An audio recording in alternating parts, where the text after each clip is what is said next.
Mira, Neudi, nos acompaña Wanda Pérez Colón, nuestra otorrinolaringóloga de cabecera. Vamos a hablar hoy de disfonía o ronquera en los niños. También él ronca. Doctora, claro. denle un consejo, que él está recién casado, para que Mira, ese matrimonio sea duradero. yo he tenido la necesidad de salvar algunos matrimonios. ¿Viste? Yo te dije que aquí te iba a encontrar la solución a tu problema. Claro, y eso lo podemos resolver sobre todo en una etapa inicial, en donde es crucial que haya un sueño reparador para que esas actividades físicas Muchas actividades que físicas se presentan, ¿verdad? sean de mayor satisfacción. ¿Cómo controlar el ronquido? Sí, el ronquido tiene varios matices. Y viendo a Neudi ya sabemos que la obesidad no es un problema que condicione ese ronquido. Hay que valorar otras esferas. Hoy es Día Mundial de la Obesidad, doctora.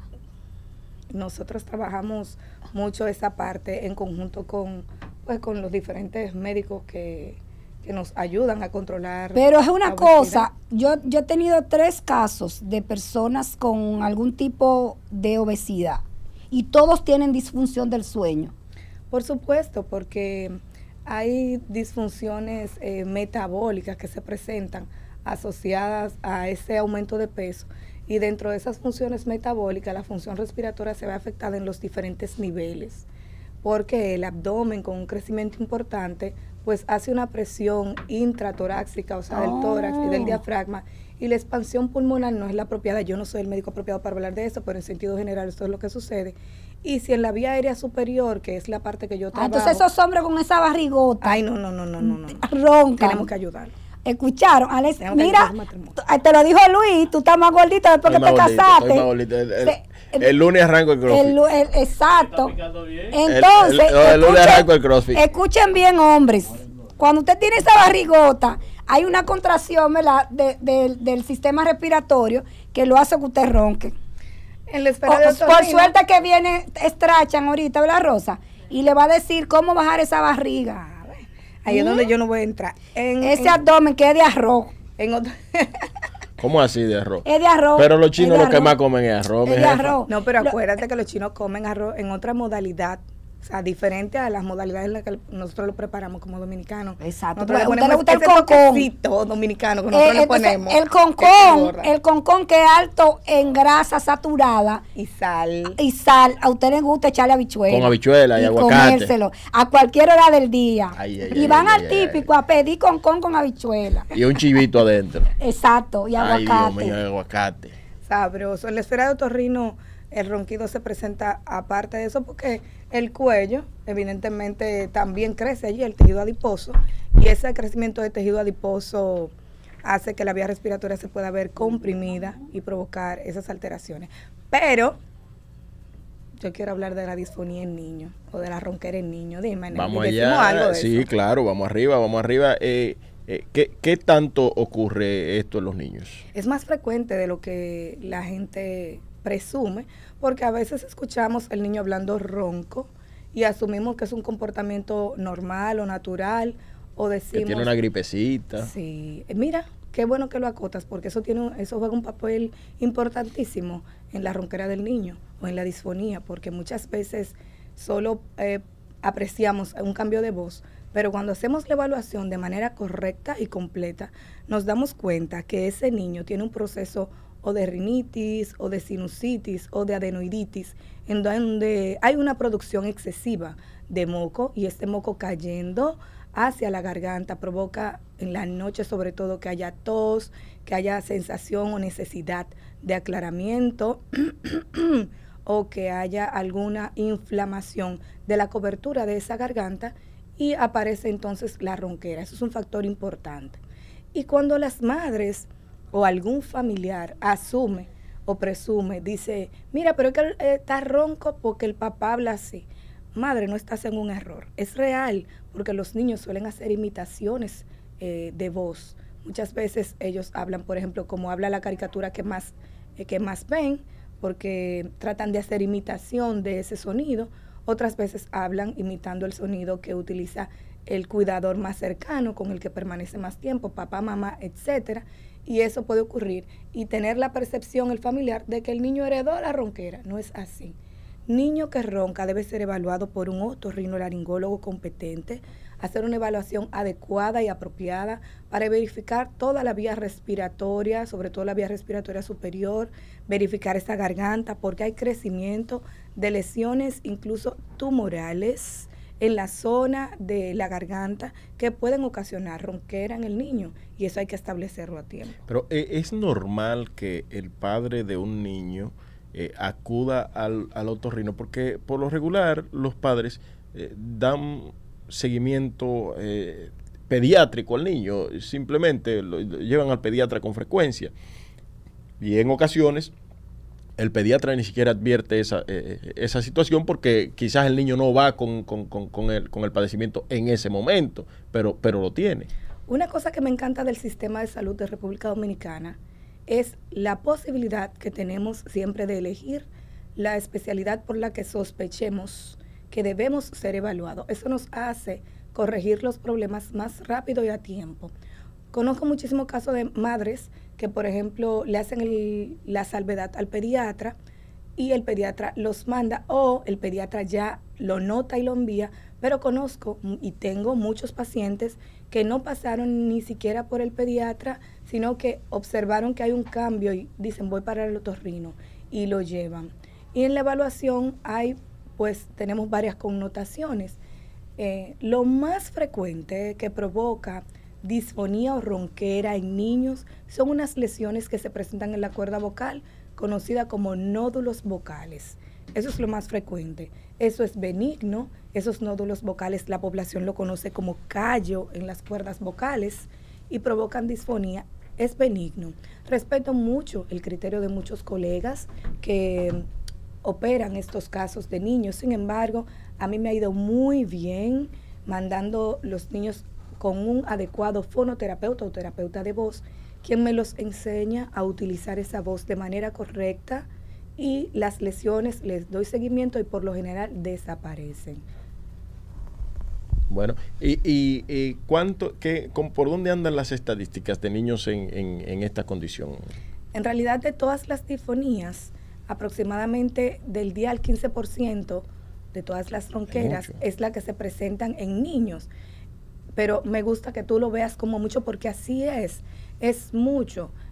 Y esto tiene que ver mucho con la educación vocal que hacemos, que vemos, que se manifiesta en el colegio. Por lo general, por ejemplo, ayer yo tuve un niño disfónico, muy disfónico, y conversando con él, inmediatamente me expresó que él se pone ronco en el colegio. Pero él se pone ronco en el colegio, él me dice, es que hay mucho ruido, es que hablan muy duro y es que no me escuchan. Él me está diciendo que él sube mucho la voz, que él juega mucho y que en el momento del juego sube mucho la voz, maltrata mucho y la mamá me dice, cuando él llega ronquito. Entonces ya sabemos que hay una mala utilización de la voz. ¿Y no habrá algún problema auditivo también? No, en el caso de él hicimos exploración y no tiene problema auditivo, pero esa acotación me encanta, qué bueno que la hace, porque es otro parámetro que tomamos en cuenta en niños con afecciones de la voz. Valorar que su audición esté correcta, porque muchas veces hay un problema de audición, sobre todo en un tipo de hipoacusia o pérdida auditiva de carácter, nosotros decimos neurosensorial, o se llaman neurosensoriales, que tienen que ver mucho con las células, en donde el niño siente que no lo escuchan y alza mucho la voz para ser escuchado. Claro. Y ahí vienen los trastornos vocales. No sé cómo se hace en el sistema público educativo, pero en el sistema privado, generalmente a los niños en edad preescolar, todos los años se manda a hacer una evaluación auditiva. Mira, que he notado que este año en el sistema público lo han insertado de manera muy satisfactoria, y cada día lo piden más, las evaluaciones auditivas para los niños, e incluso la veo para los adolescentes, lo cual veo fascinante, porque conozco casos de pacientes que han tenido un oído único toda la vida. Oye, y que sí, tú en no la te das adultez cuenta. es que han notado.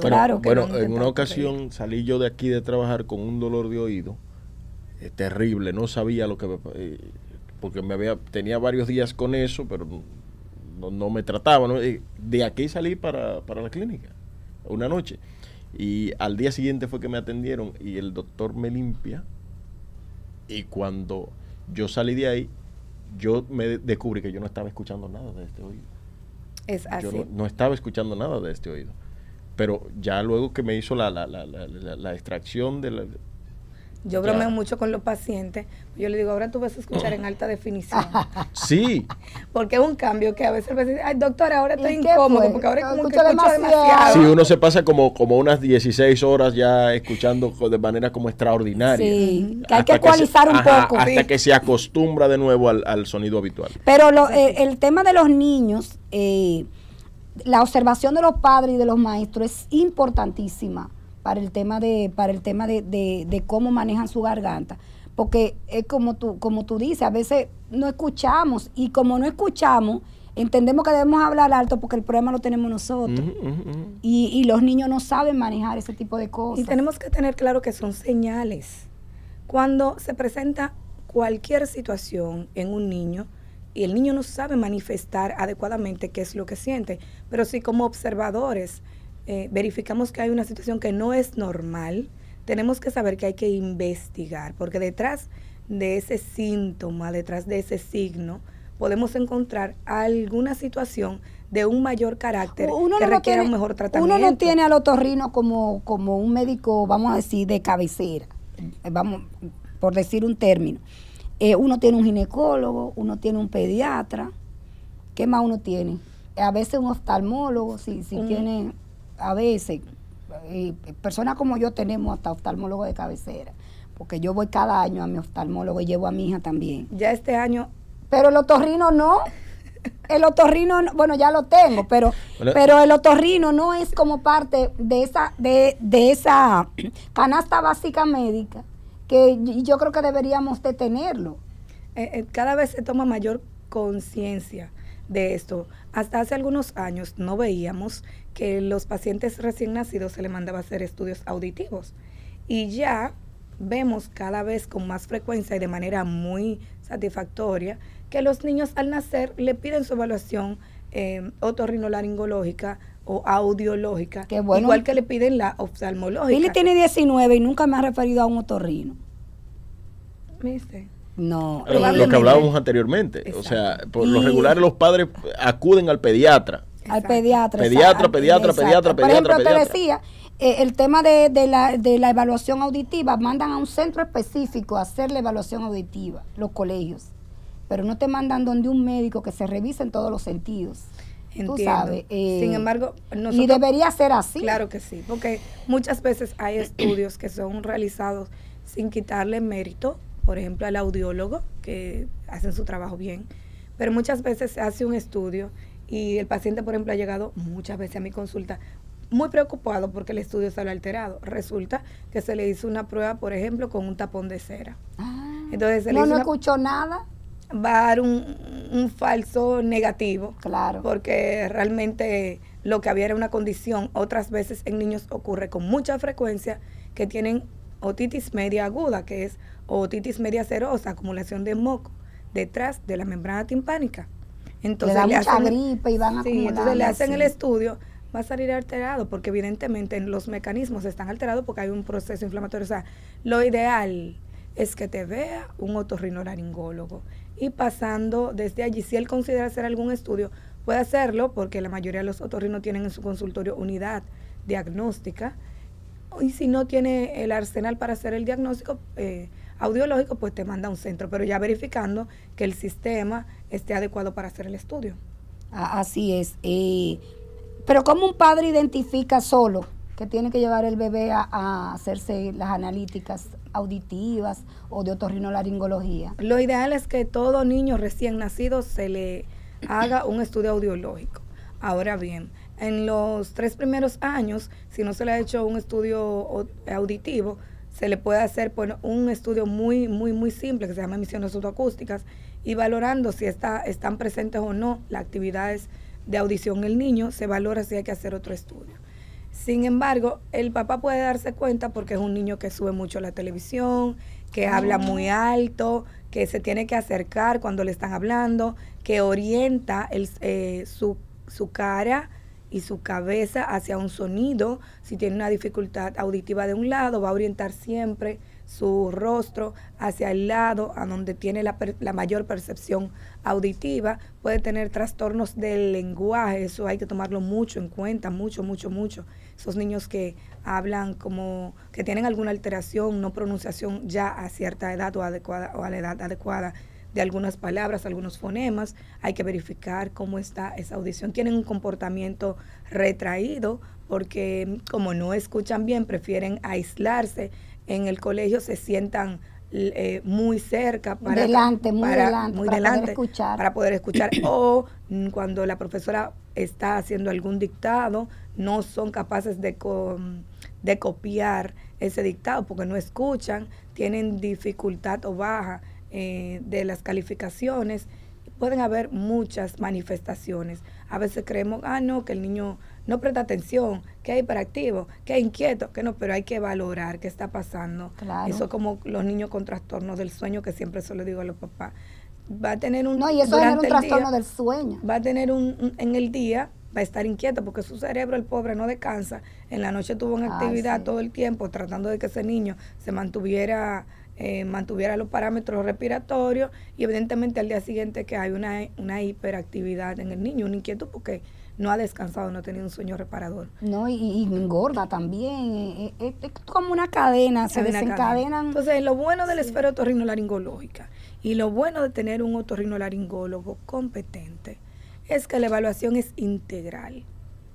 Exacto. Te va a evaluar oído, te va a evaluar nariz, te va a evaluar la garganta, te va a evaluar el cuello, porque son estructuras que están conectadas y que requieren de una evaluación completa. A mí me da mucha risa cuando un paciente me dice, doctora, pero yo el oído derecho que me duele. Sí, claro, que luego te está ocultando. El oído derecho. Yo le digo, no, mi amor, mira, yo le hago broma. Le digo, por el mismo precio te voy a ver todo. Pero eso es una broma, pero en realidad lo cierto es que a veces un proceso de sinusitis se manifiesta con una otitis. A veces una disminución auditiva es precisamente porque no hay una respiración adecuada y el oído no se está ventilando y hay acumulación de moco. A veces una faringitis o dolor de garganta es porque está cayendo mucho moco desde la nariz. O sea, a veces aparece una masita en el cuello, un bultico, un ganglio, y es porque hay una infección en el esfero otorrinolaringológico. O sea, hay que verificar el paciente de manera completa y adecuada para poder llegar a un diagnóstico adecuado. Y ya tenemos la tecnología en los consultorios para hacer eso. Así que no hay que salir a otro lado a hacerse los estudios. No, uno manda a hacer estudios porque la medicina es algo médico legal que requiere de verificación, sobre todo con el tema de los seguros médicos, y requiere de una certificación por otras áreas de imagenología y demás. Y porque a veces lo que tú haces no es suficientemente para poder dar un diagnóstico definitivo. Pero por lo general, muchos diagnósticos o precisión diagnóstica se hacen en el consultorio. Y es muy alto. Bueno, tú hablas de 15% de problemas otorrinolaringólogos de la población. No, hablábamos, en este caso hablábamos de los niños con problemas de disfonía o ronquera. Pero los problemas de sordera, por ejemplo, ¿hay muchos sordos en el país? Pero claro, por supuesto que sí. Lo que pasa es que diferentes niveles de sordera. Exactamente. Y por lo general, los pacientes que tienen mayor discapacidad auditiva son los pacientes de escasos recursos, los que menos estudian. Es que eso tiene una génesis, Alba, porque quien menos todos los problemas le cae al pobre Rosa. Pero es que eso tiene una génesis, te la voy a explicar. Quien menos... los obesos son pobres. No siempre. Bueno, Peñaguaba no es pobre. Tú tienes razón. Sí. Yo imagino que Peñaguaba no duerme bien. ¿Tú has visto a José Fran? Probablemente usa CPAC. José Fran tiene que tener casi 500 libras. Probablemente usa CPAC para mejorar. Para dormir mejor. ¿Cómo conseguimos a la doctora Wanda? Probablemente no, eso casi seguro. En el 809-868-7826 pueden conseguirme a través de las redes sociales como Tu Otorrino RD. Allí estamos en Facebook y en Instagram. Y a través del correo electrónico, tuotorrinord@gmail.com. Muy fácil. Muy, muy, muy fácil. Tu Otorrino RD y 809-868-7826. Ahí ya lo saben. Lleven esos muchachitos desde chiquitico a revisarle todo. Porque se pueden prevenir muchas cosas que a futuro hacen muchísimo daño. Y óigalo ahí, los problemas para los pobres. O sea, si usted tiene la información adecuada, como se la damos aquí en Enterados, usted puede evitar que su niño caiga en una sordera, que su niño caiga en una sinusitis crónica, disfonía, que no duerma, que no coma, se mantenga aburrido porque tiene algún problema auditivo. Sé que ¿tú estás en el sector público, Wanda? Sí, yo estoy en el hospital militar, hospital Ramón central. Estuve en el Ramón de Lara, mi hospital madre, que me encanta, pero actualmente estoy en el Hospital Central de las Fuerzas Armadas. Allí es donde yo siento que doy más de mí, porque... ¿Y el horario tuyo ahí en el Yo central? estoy allá todos los miércoles en la consulta, los viernes en el área diagnóstica y quirúrgica. Ya lo saben, así que no, si no pueden ir porque no tienen seguro, la gente ya tiene No, y mis seguro. pacientes saben, mis pacientes saben que yo trabajo con todos los seguros básicamente, pero mis pacientes saben que si tienen una condición y no tienen la posibilidad en privado, yo misma los encamino y hablo con las autoridades del hospital, los encamino al sector público, porque la idea es resolver los problemas de salud. O sea, ya lo saben.